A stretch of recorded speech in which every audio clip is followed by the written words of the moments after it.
તો મહત્વના સમાચાર મહેસાણાના અનામત આંદોલન મામલે નીતિન પટેલનું મોટું નિવેદન સામે આવ્યું છે। અનામત આંદોલન કેમ થયું? અસંતોષ થાય એટલે અનામત આંદોલન થયું। બિન અનામતવાળા વિદ્યાર્થીને એડમિશન નહોતા મળતા। 90 થી 95% લાભદારને એડમિશન નહોતા મળતા। બધાને એડમિશન લેવા હોય તો પણ નહીં મળે। અસંતોષ થાય એટલે આ અનામત આંદોલન થયું છે। તો મોટું નિવેદન સામે આવ્યું છે નીતિન પટેલનું અનામત આંદોલન મામલે નીતિન પટેલનું મોટું નિવેદન। આ અનામત આંદોલન કેમ થયું?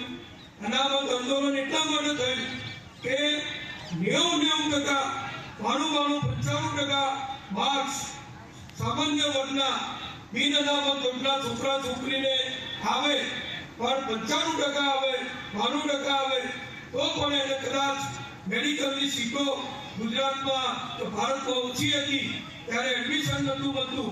મોદી સાહેબે ગુજરાતમાં મુખ્યમંત્રી થઈ નવી મેડિકલ કોલેજો ચાલુ કરી। હું આરોગ્ય મંત્રી હતો, મારા હસ્તક 10 જેટલી મેડિકલ કોલેજો હિંમતનગર હોય, વિસનગર હોય, વડનગર હોય, ધારપુર પાટણ હોય, મોરબી હોય, 10 મેડિકલ કોલેજો તો મારા હસ્તક ચાલુ થઈ। તો આ એડમિશનો ફૂલ થઈ જાય। હવે બધાને એડમિશન લેવા હોય ત્યારે ના મળે એટલે જ્યારે બહુ જ ટકા આવ્યા હોય એ વિદ્યાર્થીને અસંતોષ થાય, એના મા બાપને અસંતોષ થાય, એના કારણે આ આંદોલન થયું।